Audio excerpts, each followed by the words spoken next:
नमस्कार, आप देख रहे हैं लाइव टीवी इंडिया और मैं आपके साथ जुनैद अंसारी। आज दो खबरों की बात करेंगे। केंद्रीय मंत्री हैं एक राजनाथ सिंह और नितिन गडकरी। राजनाथ सिंह से जब नेहरू के बारे में पूछा गया, प्रधानमंत्री नेहरू जी के बारे में जब पूछा गया तो साफ तौर में उनकी बुराई करने से मना कर दिया। हालांकि भारतीय जनता पार्टी के ऐसे नेता हैं जो लगातार नेहरू की बुराइयां करते रहते हैं। देश में जो कुछ भी हुआ वो नेहरू की वजह से हुआ, ऐसा कहते रहते हैं। लेकिन राजनाथ सिंह ने साफ मना कर दिया कि नेहरू जी की मैं बुराई नहीं करूँगा, किसी भी प्रधानमंत्री की बुराई नहीं करूँगा। नीति खराब हो सकती है, नियति नहीं है। और दूसरी तरफ दूसरी खबर में बात करेंगे केंद्रीय मंत्री जो हैं नितिन गडकरी। नितिन गडकरी ने साफ तौर पर यह कहा है कि कई बार मन में हुआ कि राजनीति में छोड़ दूँ। हालांकि राजनीति वो पिछले 7 साल हो गए, 7 सालों से मंत्री बने हुए हैं। कह रहे हैं कि गांधी जी के ज़माने में जो राजनीति होती थी वो अलग थी, वो देश के लिए होती थी, समाज के लिए होती थी, विकास के लिए होती थी। तो क्या सवाल ये उठता है कि क्या विकास नहीं हो रहा है? डॉक्टर अवनीश यादव हमारे साथ हैं। सर, पहले तो बहुत बहुत स्वागत है आपका। बहुत बहुत धन्यवाद जी। पहले नितिन गडकरी की बात पे लेते हैं। वो कह रहे हैं कि मैं राजनीति छोड़ दूँ।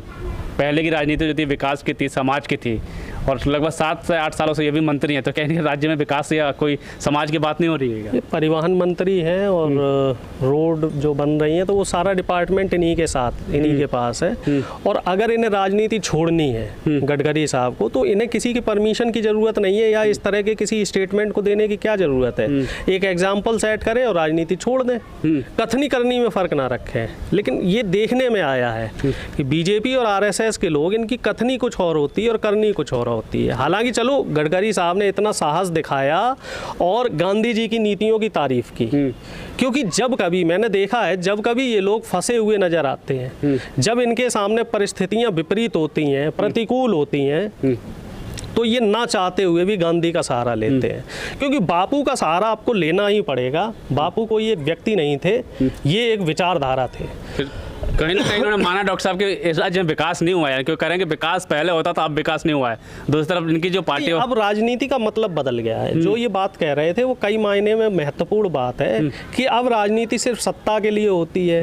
10 रुपए का काम होता है तो 20 रुपए का प्रचार होता है। इस काम में भारतीय जनता पार्टी और आम आदमी पार्टी माहिर है। ढिंढोरा पीटते हैं कि हमने इतने रोजगार दे दिए, हमने इतनी सड़कें बनवा दी, हमने ये योजना में ये कर दिया, वो कर दिया। लेकिन धरातल में देखा जाए तो क्या है? अब जैसे एक्सप्रेस वे की बात कर लो, जो बुंदेलखंड वाला एक्सप्रेस वे है, उसकी सच्चाई जनता के सामने आ गई है। 5 दिन नहीं हुए उस एक्सप्रेस वे का उद्घाटन हुए और जगह जगह रोड टूट गई है। पहली बारिश में ही रोड टूट गई है। और वो एक्सप्रेस वे भी पूरा नहीं बना था। पूरा बन जाने देते, उस पर जांच हो जाने देते, जो एक प्रक्रिया होती है वो प्रक्रिया पूरी हो जाने देते, उसके बाद उद्घाटन हो जाता है। ऐसी क्या जल्दी थी? मोदी जी तो 2024 तक प्रधानमंत्री हैं, उन्हें कौन रोक लेगा? फिर क्या जल्दबाजी थी?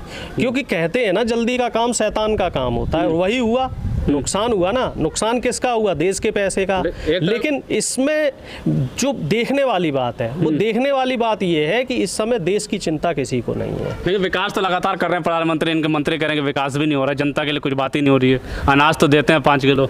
अब 5 किलो अनाज से क्या होगा? देखा तो बहुत सारे क्लॉज वहाँ भी लगा दिए गए हैं। और मुफ्त की रेवड़ियाँ आप कब तक बांटोगे?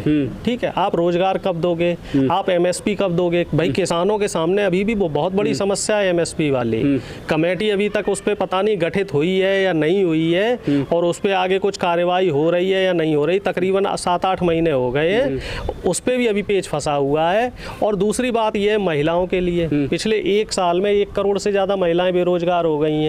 तो उनके लिए आप क्या व्यवस्था कर रहे हो? युवाओं को नए रोजगार आप दे नहीं पा रहे हो, नए रोजगार देने में असफल हो। वो प्रधानमंत्री जी का वो जुमला भी, अब तो जुमला शब्द भी बंद करवा दिया साहब, बैन करवा दिया। कह दिया साहब ये असंसदीय शब्द है।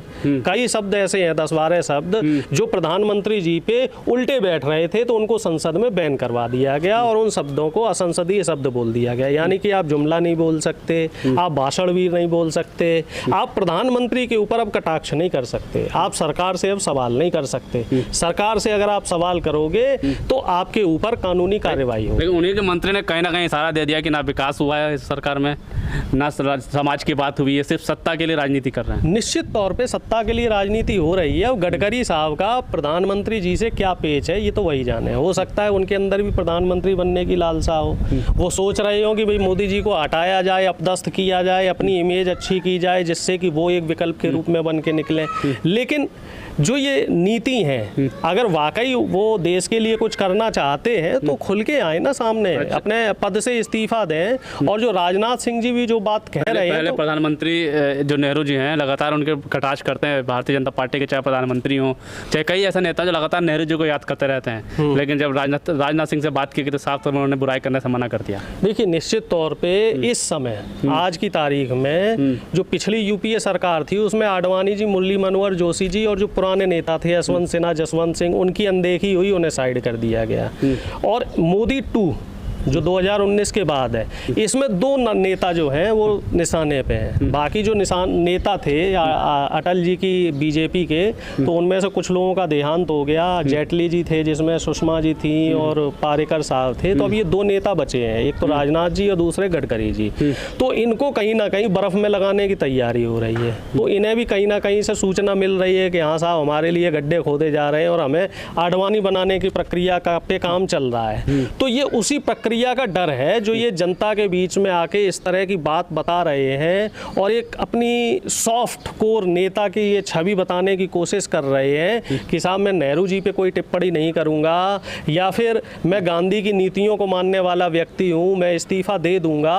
तो ऐसी बातें ना कहें, इस तरीके का एक एग्जाम्पल सेट करके दिखाएं। जो लोग नेहरू के खिलाफ इस तरह की बात कहते हैं, नेहरू जी के खिलाफ, उनके ऊपर उन्हें डांटे फटकारें, उनके ऊपर कुछ कार्रवाई करें। अगर आपके हाथ में है, आप वरिष्ठ नेता हैं, अगर कोई छोटा मोटा नेता नेहरू जी के लिए कुछ बोलता है, आप उसे बुलाएं, उसे धमकाएं और उसका वीडियो वायरल करवाएं, तो तब एक एग्जाम्पल सेट होगा ना। इस तरीके से भाषण वीर बनने से या मीडिया के बीच में आके सिर्फ गाल बजाने से कुछ नहीं होगा। नेहरू जी को याद बुराई नहीं कर रहे हैं, ये अच्छी बात है या बुरी बात है? क्योंकि सारे पार्टी जो है लगातार बीजेपी की पार्टी जो नेहरू जी को बहुत याद करते हैं। मैं तो एक चीज ये मानता हूं, कुछ भी गलती होती नेहरू जी की वजह से। आप नेहरू जी को कितना भी कोस लो, आप महात्मा गांधी को कितना कोस लो, आप सरदार भगत सिंह को आतंकवादी बता लो, चाहे कुछ भी कर लो, लेकिन इन लोगों का जो इतिहास में दर्जा है, जो खास तौर से गांधी जी और नेहरू जी का जो देश को बनाने में जो इनकी प्रतिभागिता है, उसको कोई नहीं जुटला सकता। कुछ बाबा तो ये भी कहते हैं गांधी जी जो 1000 हिंदुओं के जो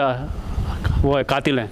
कुछ भी कह लीजिए आप गांधी जी को कितना भी कोस लीजिए, आप नेहरू जी को कितना भी गाली दे लीजिए, लेकिन सभी को पता है कि देश को आज़ाद कराने में और आगे देश को चलाने में नेहरू जी ने जो योगदान किया, खास तौर से मैं नेहरू जी की बात करना चाहूँगा। जब हमारा देश आज़ाद हुआ, आपके चैनल के माध्यम से जो दर्शक है सब लोग जान लें, उस समय देश की अर्थव्यवस्था बहुत खराब थी। अंग्रेज यहाँ से पाई पाई लेके चले गए थे, देश के पास पैसा नहीं था। जो पैसा था वो पैसा बड़े बड़े जमींदारों के पास था, देश के खजाने में कुछ नहीं था।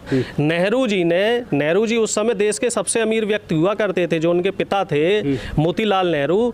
तो चूंकि ये उनके इकलौती संतान थे, बेटे थे, तो 100 करोड़ रुपए देश के खजाने में देश को चलाने के लिए नेहरू जी ने दान किए। इसके अलावा जो बड़ी बड़ी कंपनियां थी, प्राइवेट कंपनी, चाहे वो टाटा हो, बिरला हो, जितनी भी कंपनियां थी, इन सभी कंपनियों को सरकार के अधीन लेने का काम नेहरू जी ने किया। नेहरू जी ने तमाम प्राइवेट कंपनियों का, जो निजी कंपनियां थी, इनका राष्ट्रीयकरण किया। बैंकों का राष्ट्रीयकरण नेहरू जी ने किया। शुरुआत नेहरू जी ने की। शुरुआत जो एसबीआई को बनाने की शुरुआत नेहरू जी ने की थी, लेकिन उसको आगे नेहरू जी ने अपने समय में 17 प्राइवेट कंपनियों को निजी कंपनियों का राष्ट्रीयकरण किया था। बाद में इंदिरा जी ने इसको बढ़ा के 48 तक कर दिया, यानी कि 48 कंपनियां और जोड़ दी। कुछ कंपनी लाल बहादुर शास्त्री जी ने जोड़ी, कुछ कंपनी बाद में राजीव गांधी जी ने जोड़ी, कुछ कंपनी बाद में पीवी नरसिम्हा राव जी ने जोड़ी। लेकिन जब से भारतीय जनता पार्टी आई है, वो वाजपेयी जी के कार्यकाल में तकरीबन 12 कंपनियों का निजीकरण हुआ, 12 कंपनियों को बेच दिया गया। और मोदी जी के कार्यकाल में अब तक 27 सरकारी कंपनियों का निजीकरण हो चुका है और तकरीबन 50 से ज़्यादा जो सरकारी कंपनियां हैं वो निजीकरण की तरफ है, उनको बेचने की तैयारी।